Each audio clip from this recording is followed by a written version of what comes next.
Hello students, मैं Akhilesh sir अपने YouTube channel potential तैयारी पर आपका स्वागत करता हूं। स्टूडेंट्स, आज मैं आपके लिए पॉलिटी के अंतर्गत जो भाग पहला, इससे पहले मैंने वीडियो बनाया है उसमें भाग 1 में अनुच्छेद 1 से 4 तक पढ़ाया है। इसके आगे का जो भाग है भारत में राज्यों का घटनाक्रम, कि भारत में राज्यों का जो निर्माण हुआ है वो किस प्रकार हुआ, क्योंकि वर्तमान में भारत में 28 राज्य और 8 केंद्र शासित प्रदेश हैं। ये 28 राज्य जो है वो एक बार में नहीं बने हैं, इनको बनने की एक प्रक्रिया है। ये सभी राज्य एक प्रोसेस के तहत बनाए गए हैं। तो वो कैसे कैसे बने हैं उसके बारे में हम भारत में राज्यों घटनाक्रम आज पढ़ने जा रहे हैं। स्टूडेंट्स, जिन लोगों ने भाग 1 में जो मैंने पढ़ाया था अनुच्छेद 1 से 4 तक वो नहीं पढ़ा है तो जाके आप चैनल पे देख सकते हैं और भाग 1 पढ़ सकते हैं। आज संविधान के भाग 1 का ही दूसरा पार्ट में आज आपको पढ़ा रहा हूं, जिसमें भारत में राज्यों के घटनाक्रम के बारे में बताया जाएगा। चलिए स्टूडेंट, शुरू करते हैं। तो बता दें आपको कि भारत की आजादी के समय, जब भारत स्वतंत्र हुआ था तो उस समय देश में 562 देशी रियासतें थी। देशी रियासतों से मतलब समझते होंगे आप, देशी रियासतें ये वो राज्य रजवाड़े थे जो अंग्रेजों के अधीन नहीं हुए थे। तो ऐसे राज्य रजवाड़े जो देशी रियासतें कही जाती थी उनकी संख्या 562 थी। जब भारत की आजादी के लिए ब्रिटिश पार्लियामेंट ने 1947 का एक्ट पारित कराया तो उसमें ब्रिटिश सरकार ने देशी रियासतों को ये छूट दे रखी थी कि वो स्वेच्छा से या तो भारत या फिर पाकिस्तान किसी में भी अपना विलय कर सकती हैं या फिर वे अपना स्वतंत्र अस्तित्व बनाए रख सकती हैं। ये तीनों ही विकल्प ब्रिटिश सरकार ने देशी रियासतों के समक्ष छोड़ दिए थे। तो इसमें से 559 देशी रियासतें हैं। 559 देशी रियासतों का जो विलय था वो भारत में हो गया। देशी रियासतों का विलय भारत में हो गया। बची 3 देशी रियासतें, वो एक थी, 3 जो बची, एक थी हैदराबाद, जूनागढ़ और कश्मीर। ये 3 देशी रियासतें शेष रह गई जिन्होंने अपना विलय न तो पाकिस्तान में किया था न भारत में किया था। इन्होंने अपना स्वतंत्र अस्तित्व बनाए रखने का फैसला किया था। लिहाजा अंत में भारत सरकार ने कार्रवाई करके हैदराबाद और जूनागढ़ को भारतीय संघ में मिला दिया और कश्मीर अभी भी देशी रियासत बनी रही। और अंततः कश्मीर में जब कबायली हमले हुए तो कश्मीर के महाराजा हरि सिंह ने विलय पत्र में हस्ताक्षर करते हुए कश्मीर का भी भारत में विलय कर दिया। इस तरह से भारत में देशी रियासतों का अंत हो जाता है। इसके बाद जब भारत हमारा स्वतंत्र हो ही गया है तो 15 अगस्त 1947 के पश्चात भारत के विभिन्न प्रांतों में भाषा के आधार पर राज्यों के गठन की मांग ने जोर पकड़ लिया। भाषा के आधार पर भारतीय संघ में नए राज्यों के निर्माण की मांग को देखते हुए सरकार ने, जो अंतरिम सरकार भारत में काम कर रही थी, उसने न्यायाधीश एस के धर की अध्यक्षता में 27 नवंबर 1947 को एक भाषाई प्रांत आयोग का गठन किया।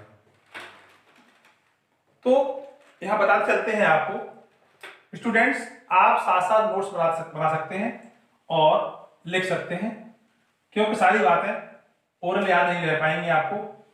मैं जैसे बोलता चलूं आप अपना नोट्स बना सकते हैं जो आपके भविष्य में काम आएगा किसी भी एग्जाम के लिए।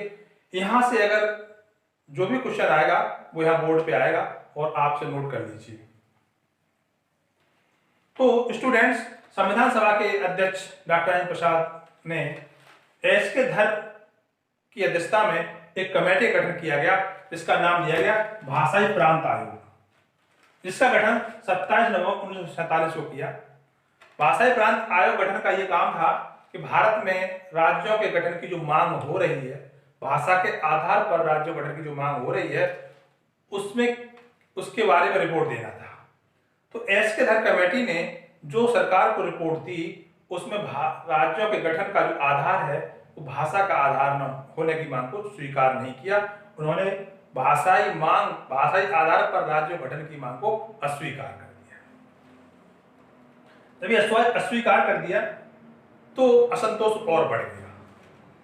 उसके बाद गवर्नमेंट ने एक और कमेटी गठन किया, जेवीपी कमेटी। यहां जे से मतलब जवाहरलाल नेहरू, वी से मतलब वल्लभ भाई पटेल। ये उस समय के 3 शीर्ष कांग्रेसी नेता। पी से मतलब पट्टाभी सीतारामैया।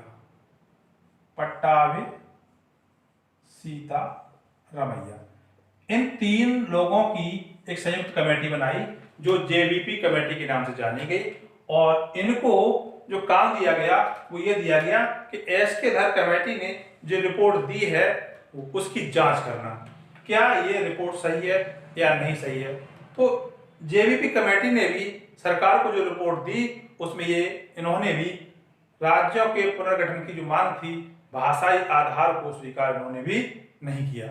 जब ये भी नहीं किया तो फिर असंतोष और बढ़ गया। उसी समय मद्रास प्रांत के कांग्रेसी नेता पोटी श्री रामुलु 1952 में धरने पर बैठ गए। इनकी मांग थी तेलुगु भाषी राज्य के लिए। ये तेलुगु भाषी राज्य बनाने की बात कर रहे थे पोटी श्री रामुलु। और पोटी श्री रामुलु ने 56 दिन आंसर किया। 56 दिन आंसर के बाद पोटी श्री रामुलु की डेथ हो गई। डेथ हो जाने के पश्चात भारत सरकार ने आनन फानन में एक तेलुगु भाषी राज्य का गठन किया। मद्रास प्रांत जो हुआ करता था उस मद्रास प्रांत से तेलुगु भाषी क्षेत्र को काटकर एक नया राज्य गठन किया जिसका नाम दिया आंध्र प्रदेश।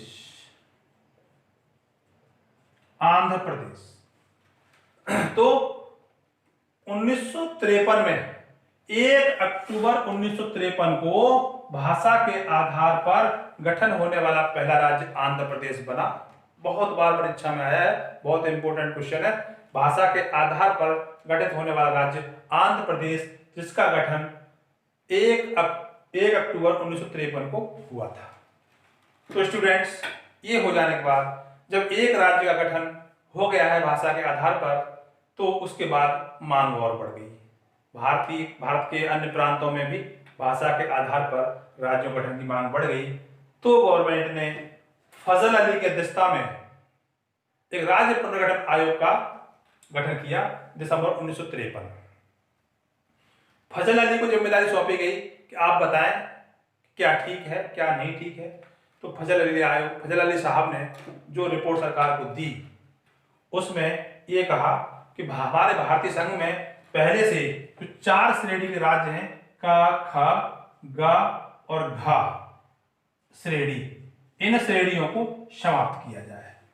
ये समाप्त किया जाए और साथ में यह भी कहा कि एक राज्य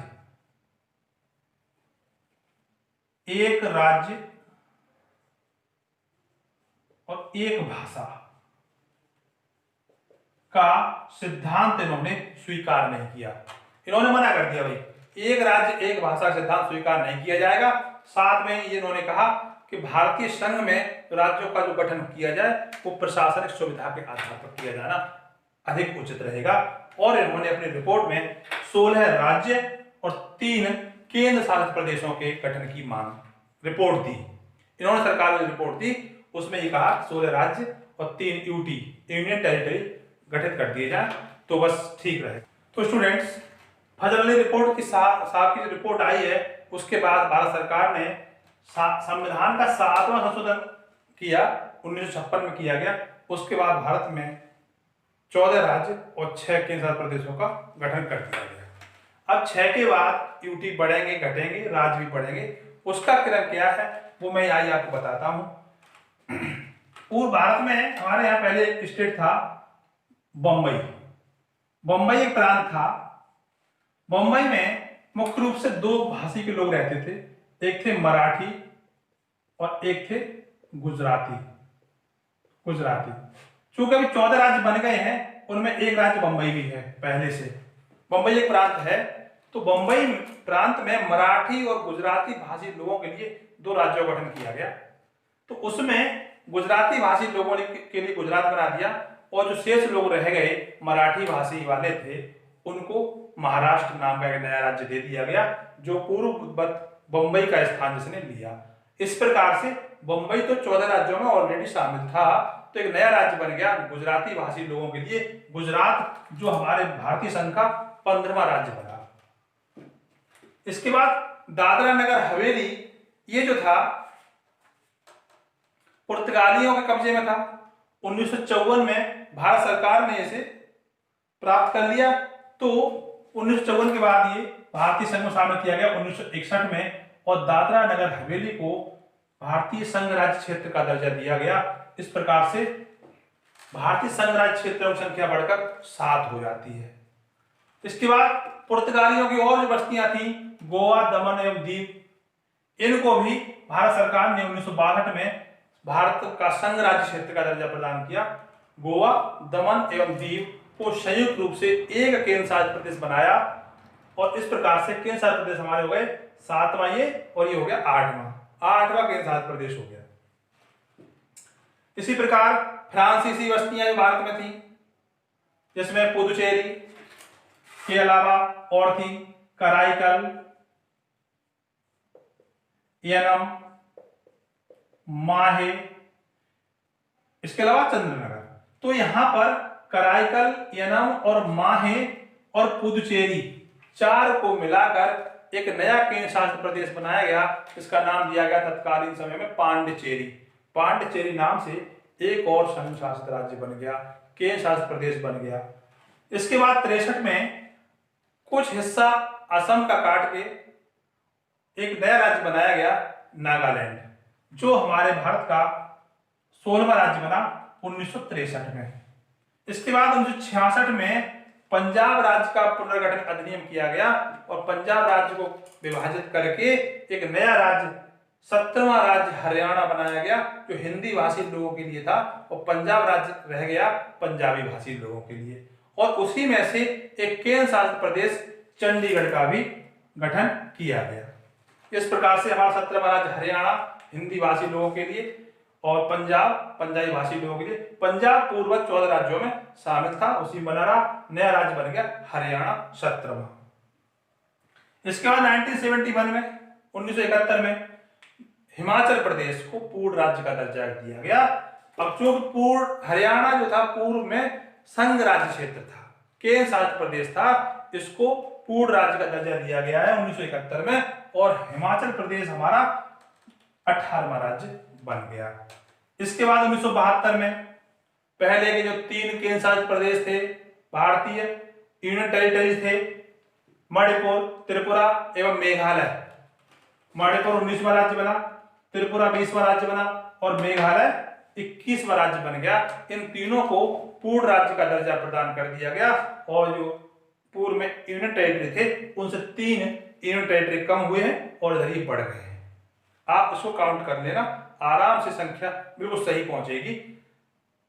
इसके बाद काफी बड़ा घटनाक्रम है, जैसा कि मैंने पिछले वीडियो में पढ़ाया है। अनुच्छेद 2 में सिक्किम का उदाहरण दिया था मैंने, वही स्टेट आ गया है 1975 में।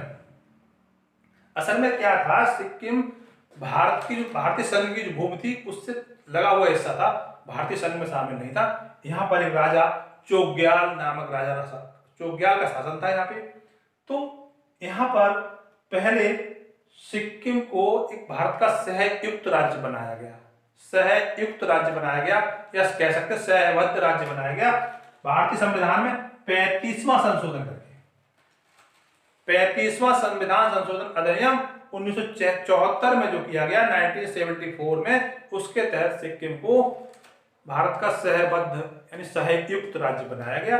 तत्पश्चात 36वां संविधान संशोधन अधिनियम 1975 के बाद सिक्किम को भारत का पूर्ण राज्य का दर्जा प्रदान किया गया और ये भारत का 22वां राज्य बना। बहुत इंपॉर्टेंट है, सिक्किम भारत का 22वां राज्य बना। इसके बाद स्टूडेंट्स, भारतीय संघ में 3 नए राज्य अस्तित्व में आए 1987 में। 1987 में 23वां राज्य मिजोरम, अरुणाचल प्रदेश 24वां राज्य बना और गोवा 25वां राज्य बना। जो गोवा पूर्व में यूटी था, यूनियन टेरिटरी था, उसे पूर्ण राज्य का दर्जा दिया गया। इसी प्रकार अरुणाचल प्रदेश जो पूर्व में केंद्रशासित प्रदेश था, उसे पूर्ण राज्य का दर्जा दिया गया और ये क्रम से 24वां 25वां राज्य बना।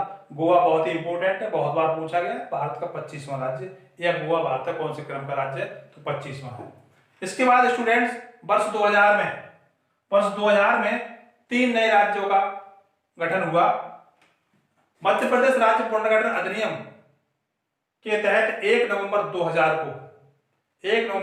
को मध्य प्रदेश से विभाजित होकर एक नया राज्य छत्तीसगढ़ भारतीय संघ में शामिल हुआ, जो 26वां राज्य बना।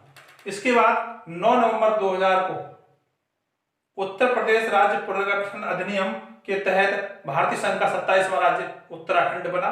इसके बाद 15 नवंबर सन 2000 को बिहार राज्य पुनर्गठन अधिनियम के तहत झारखंड भारत का 28वां राज्य बना।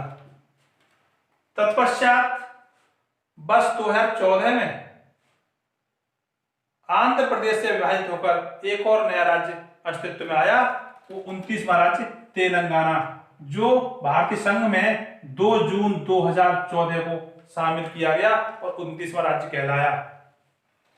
इस प्रकार से भारतीय संघ का नवीनतम राज्य तेलंगाना है। बहुत बार परीक्षा में पूछ लिया गया है, आगे भी संभावना है।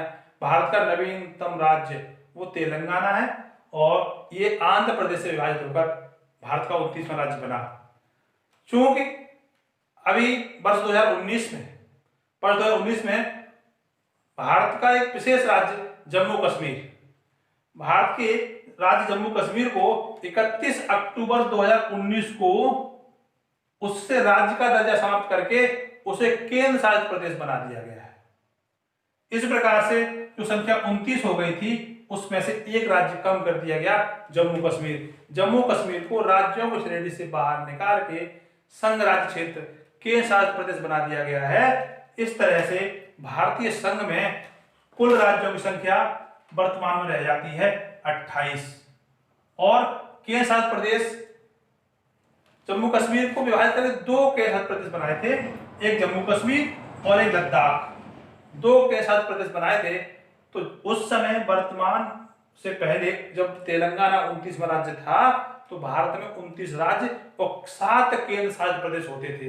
तो एक बार को भारत में 29 राज्य से हटकर 28 राज्य रह गए थे और ये 2 नए बन गए थे, तो 9 केंद्र शासित प्रदेश हो गए थे। 9 केंद्र शासित प्रदेश हो गए थे, लेकिन फिर इसके बाद एक और विलय किया, दादरा नगर हवेली का दमन दीव में विलय कर दिया गया। इस प्रकार केंद्र शासित प्रदेशों की संख्या रह गई 8। अतः वर्तमान में जो लेटेस्ट अपडेट है वो 28 राज्य और 8 केंद्र शासित प्रदेश। आपको ध्यान रखना है, 28 राज्य और 8 केंद्र शासित प्रदेश वर्तमान में भारतीय संघ में है। तो स्टूडेंट्स, ये भारत में राज्यों का घटनाक्रम है, वो टॉपिक पूरा हुआ। नमस्कार।